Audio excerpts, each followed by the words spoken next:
네, 안녕하세요. 오늘 일제강점기 두 번째 시간, 주제로는 주제 29, 바로 여기를 살펴보려고 합니다. 1930, 40년대 왜 일본은 민족 말살통치를 했는가? 그거를 우리가 한번 앞에 두 시기와 비교해서 국제 정세의 변화와 함께 한번 살펴볼 생각입니다. 준비됐으면 한번 떠나보지요. 자, 지난 시간에 우리가 1910년대 무단 통치, 그 다음에 1920년대 이른바 문화 통치, 정치적인 분야와 경제적인 분야로 한번 살펴봤습니다. 자, 오늘 핵심 질문 한번 볼까요? 지난 시간 핵심 질문은 10년대와 20년대를 구분해라. 자, 오늘은 하나가 더 붙습니다. 마치 구석기, 신석기 다음에 청동기 시대가 붙었듯이 3, 40년대 통치 방식까지 여러분들이 구분을 해야 됩니다. 자, 그리고 또 한 가지는 민족 말살 통치를 왜 실시했는가, 그 실시 배경을 국제 정세와 함께 지금부터 살펴보도록 하겠습니다. 자, 1930, 40년대의 정책을 민족을 말살하려고 했던 통치, 그러니까 민족을 없애려고 하는 그런 정책이라고 보는데, 그거를 다른 말로는 황국 신민화 정책이라고도 부릅니다. 황국은 일본 천황국을 얘기를 하는 겁니다. 신민이라는 거는 새 신자가 아니고 바로 신하 신자를 써가지고 신하스러운 백성을 만드는 정책이다. 이렇게 우리가 풀이를 할 수 있는데 도대체 무슨 일이 있었을까요? 바로 여기에 해답이 있습니다. 자, 세계적으로 1929년도에 경제 대공황이 펼쳐지게 됩니다. 그거를 극복하는 과정에서 일본은 땅덩어리를 넓히기 시작해요. 그래서 우리나라 북쪽에 있는 중국 땅이었던 만주 지역을 1931년도에 불법 점령하는 만주사변을 일으키게 됩니다. 여기에서 조금 더 나아가서 일제가 이제 만주뿐만 아니라 중국 본토까지 좀 먹어야겠다라고 이제 생각하고 1937년도에 중일 전쟁을 일으키게 됩니다. 그러자 이제 뭐 지금도 그렇죠. 세계의 경찰 역할을 하는 게 미국 아니겠습니까? 그래서 미국이 와서 이제 경제 제재를 하는 겁니다. 마치 지금 북한에게 하듯이. 그러자 하와이에 진주하고 있었던 미군을 기습 공격을 하면서 진주만 사건이죠. 1941년도에 태평양 전쟁이 일어나게 됩니다. 지금 어떤 상황이죠? 자, 만주 먹었죠. 자, 중국이랑 맞짱 떴죠. 자, 미국이랑도 맞짱을 뜨고 있습니다. 자, 전쟁이 점점 확대되고 있는 그런 상황입니다. 자, 전쟁에서 가장 중요한 건 뭡니까? 병력이죠, 병력. 사람입니다, 사람. 자, 전쟁은 점점 확대가 되는데 일본 군인 수는 정해져 있는 거예요. 오히려 점점 줄어들겠죠. 피해를 볼 테니까. 자, 그래서 어떤 작전을 짜냐면은 식민지 조선 청년들을 가져다 써야겠구나. 이런 생각을 하는 거예요. 근데 한번 생각해 보세요. 20년 동안이나 괴롭혀 놓고 총 쥐어주면서 최신식 총이겠죠. 총을 쥐어주면서 야, 우리 일본을 위해서 좀 싸워다오. 그러면 일본을 위해서 싸우기는커녕 일본을 향해서 싸울 가능성이 크겠죠. 그래서 정신적으로 세뇌를 시키는 겁니다. 야, 실제로 너네는 우리 일본인이랑 똑같아. 조선민족 이런 거 없어. 우리는 같은 조상을 타고 태어났기 때문에 우리를 위해서 같이 싸워줘라. 우리가 이기는 게 너네가 이기는 거랑 똑같은 거야. 이러면서 이제 와가지고 우리 민족 색채를 다 없애려고 하면서 민족 말살 통치 정책을 취하게 되는 겁니다. 자, 이때 1939년부터 45년까지는 2차 세계대전 시기이기도 합니다. 2차 세계대전 여러분들 독일의 히틀러가 떠오르면 돼요. 그래서 독일이랑 일본이랑 반공 협정을 맺으면서 이제 유럽에서는 이제 독일의 히틀러가 이제 아시아 쪽에서는 일본 제국주의가 이렇게 전쟁을 일으키고 있는 그런 상황이라고 생각을 하면 되겠습니다. 자, 내선 일체론을 내세워요. 내선이라는 건 뭐냐? 내는 일본을 뜻해요. 안쪽 땅. 그다음에 선은 조선입니다. 일체 한 몸이다 이런 뜻이죠. 이제 와가지고 야, 니네 조선과 우리 일본은 한 몸이야. 그러니까 우리랑 같이 우리를 위해서 싸워다오. 이제 이런 이제 주장이라고 보면 되겠습니다. 자, 그래서 이제 꾸준히 매일 아침이 되면은 이렇게 사이렌이 울렸다고 해요. 그 사이렌 소리에 맞춰서 일본 천황이 있는 일왕이죠, 일왕. 일본 천황이 있는 동쪽을 향해서 이렇게 허리 굽혀서 인사를 하는 궁성 요배를 강요하기도 하고, 그다음에 일본의 온갖 신들을 모셔놓은 곳이 신사인데 이때 일본 제국주의 시대에 일본을 위해서 죽은 일본 군인들을 이 신사에다가 같이 이렇게 영혼을 모셔놓은 거예요. 그곳 이 신사에 참배하도록 강요를 하기도 했었다고 해요. 그래서 이제 학생들 이렇게 뭐 체험학습이라든지 수학여행을 일본 신사 꼭 들러가지고 참배를 이렇게 하고 가고 이제 뭐 그런 것들을 강요했다고 합니다. 그게 다 3, 40년대에 있었던 일이에요. 궁성요배 신사 참배를 강요했었다.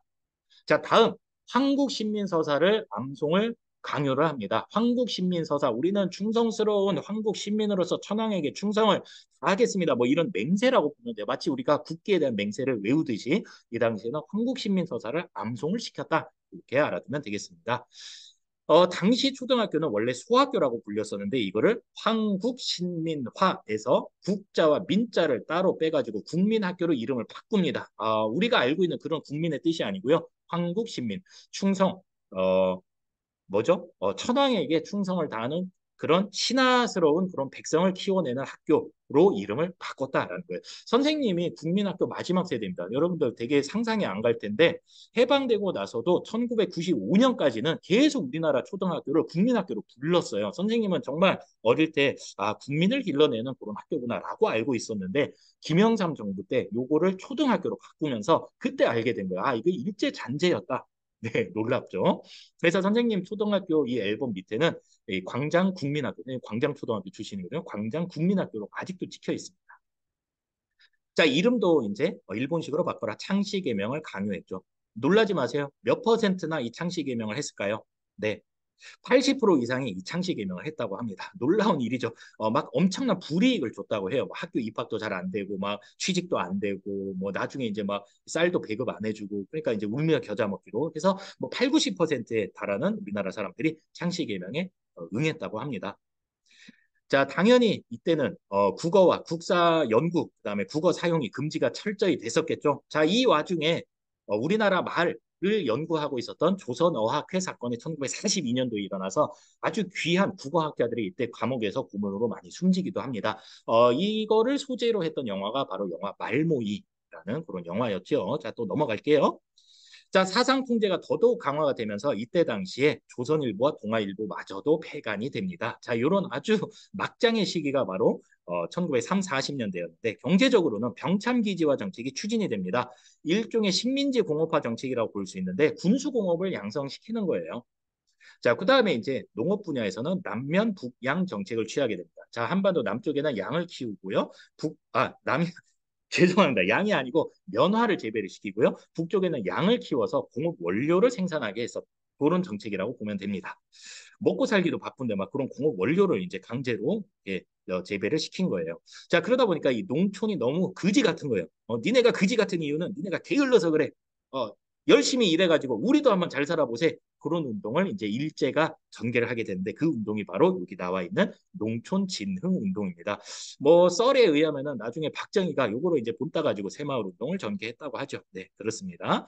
자, 38년도에 국가총동원법이 제정이 됩니다. 자, 이제부터는 전쟁을 위해서 국가가 인적, 물적 수탈을 더더욱 강화할 수 있다. 합법적으로 이렇게 수탈할 수 있다. 그런 법이 이제 국가총동원법인데 잘 알아두기 바랍니다. 자, 그러면서 인적 수탈과 물적 수탈이 심해지게 되는데 뭐 인적 수탈은 사람을 이렇게 수탈하는 거잖아요. 징병, 병사로 끌고 가는 거, 징용, 공장의 노동자로 강제로 끌고 가는 거, 그다음에 이제 여성들은 일본군 이른바 위안부로 끌고 가게 됩니다.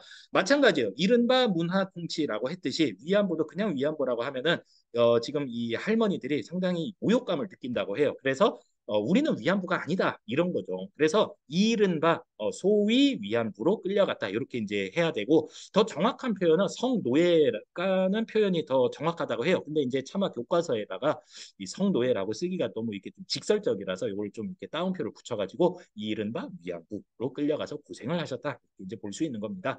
자, 물적 수탈, 금속, 총과 총알을 만들어야 되지 않겠습니까? 그래서 이때 당시에 조회나 종례 시간에 선생님들이 맨날 야, 니네 집에 있는 밥그릇 하나씩 가져와, 뭐 숟가락 하나씩 가져와 이런 거죠. 그래서 이제 금속을 이제 강제로 걷어들인 겁니다.